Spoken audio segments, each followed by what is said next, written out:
여러분 안녕하십니까, 진성호입니다. 요즘 민주당 사람들을 보면 자멸하고 있다는 생각이 들 만큼 말을 막 합니다. 말 실수가 계속 이어지고 있습니다. 자, 이해찬 당대표로부터 이인영 원내대표, 그리고 중진이라고 할 수 있는 송영길 의원, 그리고 장관으로 나가 있는 김현미 장관까지. 자, 이 사람들은 민주당의 엑스맨이라고 불려도 손색이 없을 만큼 엄청난 말 실수를 연속하고 있습니다. 이렇게 가면 총선 해보나 마나 뻔한 게 아닌가 싶을 정도로 지금 자멸 수준이 아닌가 싶습니다.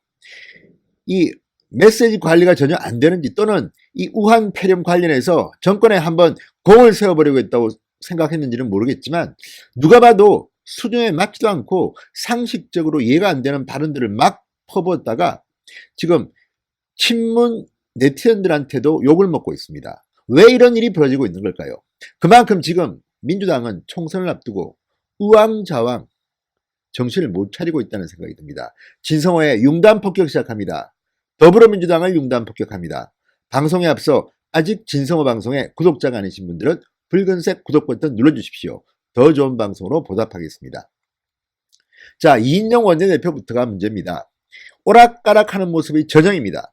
자, 6일 국회에서 열린 당회의에서 우한폐렴 사태가 얼마나 이어질지 예측하기 쉽지가 않다고 했습니다. 그런데 그 전날 이인영 원내대표가 뭐라고 했는지 알아보면 기가 막힙니다. 전날 최고위원회에서는 이렇게 말했습니다. 우리는 바이러스와의 전쟁에서 승기를 잡아 나가고 있다. 바이러스와의 전쟁에서 승기를 잡아 나가고 있다. 아니, 지금 국민들이 온통 공포에 떨고 있는데 승기를 잡기는 뭘 잡았다는 말입니까? 말한 그날만 재수없어서 그런지도 모르겠습니다.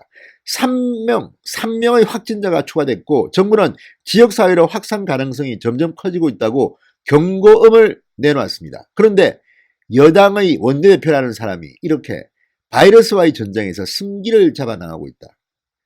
이거 가짜뉴스 아닙니까, 이것도? 이거 뭐 선거법 위반 아닙니까? 기가 막힌 엉터리 주장을 하고 있습니다. 자, 김현미 국토부 장관 정말 개망신을 당했습니다. SNS에 우한 시민을 응원하는 글을 올렸습니다. 아니, 국토부 장관이 국토부 부동산 값은 막 폭등하는데 할 일이 그렇게 없습니까? 이런 글을 올리게. 자, 네티즌들로부터 십자포화를 맞은 글입니다. 김현미 장관은 페이스북에 이런 글을 올렸습니다. 찌아요, 힘내라, 우한이라고 적힌 사진을 올리고, 이 사진에는 홍콩의 민주주의를 응원하던 그 마음으로 우한과 함께합니다. 이런 문구가 적혀 있었습니다. 홍콩의 민주주의를 응원하던 그 마음으로 우한과 함께합니다. 이게 무슨 말입니까? 정말 누가 봐도는 국제적으로 대한민국의 장관이 국제적으로 갈등을 비울 수 있는 이런 문구, 모르겠습니다. 중국 정부가 들으면 정말 화끈하게 놀랄 겁니다.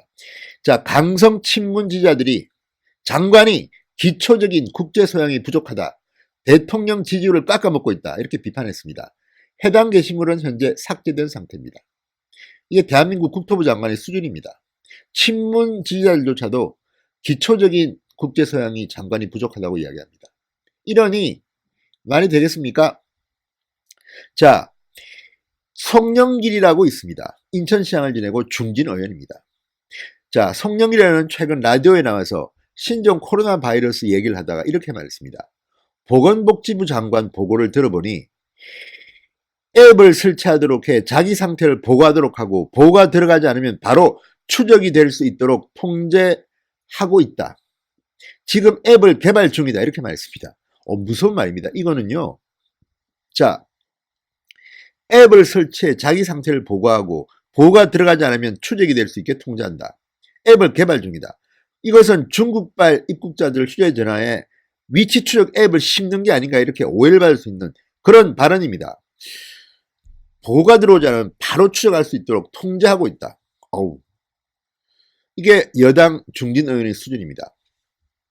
자, 같은 회의에 참석한 또 다른 의원도 비슷한 취지로 기자들에게 설명했다고 합니다. 그러자 논란이 커지자 민주당은 해명 자료를 냈다고 합니다. 외국에서 입국하는 모든 내외국인들과 국내 잠복기 자가격리자들을 대상으로 자기 증상을 스스로 체크하고 결과에 따라 1339에 연결, 편의성을 제공하는 앱이다. 위치 정보를 수집하려고 하는 앱이 아니다라고 해명했습니다. 자, 한겨레의 보도입니다. 당 관계자는 감염병 관련해선 사소한 은행 실수 하나라도 분위기가 급속히 정부 여당의 나쁜 쪽으로 쏠릴 수 있다. 선거를 앞두고 가장 경계해야 할 일이다. 지금 이것들을 보면 민주당 의원들이 잘난 체하는 것으로 보입니다. 내가 우한폐렴 관련해서 이렇게 많은 정보를 갖고 있다. 그러니 과시하는 겁니다. 자, 송영길 중진 의원입니다. 김현미 장관입니다. 이인영 원내대표입니다. 자, 이런 것들을 보면 과연 이 사람들이 지금 제대로 대응하고 있는 건지는 모르겠습니다. 하기야 뭐 이해찬 민주당 대표부터가 그때 뭐라고 했습니까? 그때 이 특정 직업을 연상시키는 발언을 했습니다. 그래서 급히 정정하는 소동이 일어나게 됐습니다. 확진자가 보건소종사자 뭐 이런 발언을 했습니다. 자, 이런 것들을 보면 지금 민주당은 당 지도부부터 일선 의원 장관까지 도대체 제정신이 있는 건지, 정부도 지금 늦장 대응으로 비판받고 있고 우왕좌왕하고 있고, 문재인 대통령은 이 와중에 부산까지 가서 수백 명이 모이는 자리에서 연설을 하고, 자, 지금 모임들도 다 취소되고 있습니다. 학교는 지금 휴강, 휴교, 어린이집 문도 못 엽니다. 이렇게 국민들은 불안에 떨고 있는데 이런 말들을 막 해서 민심을 이렇게 들쑤셔야 됩니까? 이것이야말로 문재인 대통령이 하는 가짜 뉴스들 아닙니까? 그러면 중대한 범죄 행위라면서요, 문재인 대통령 입으로. 자, 이걸 갖다가 지금 정작 집권 여당의 의원들 입에서 나온다면 이거는 어떻게 해야 할까요? 고발해야 될까요? 자, 틈만 나면 가짜 뉴스라는 것으로 자기들 방어하게 급급하고 정작 어려움 속에 뛰어들어서 해결할 생각을 하지 않는다면 집권 여당 그리고 정부 존재할 이유가 있습니다. 진성호의 융단 폭격이었습니다. 여러분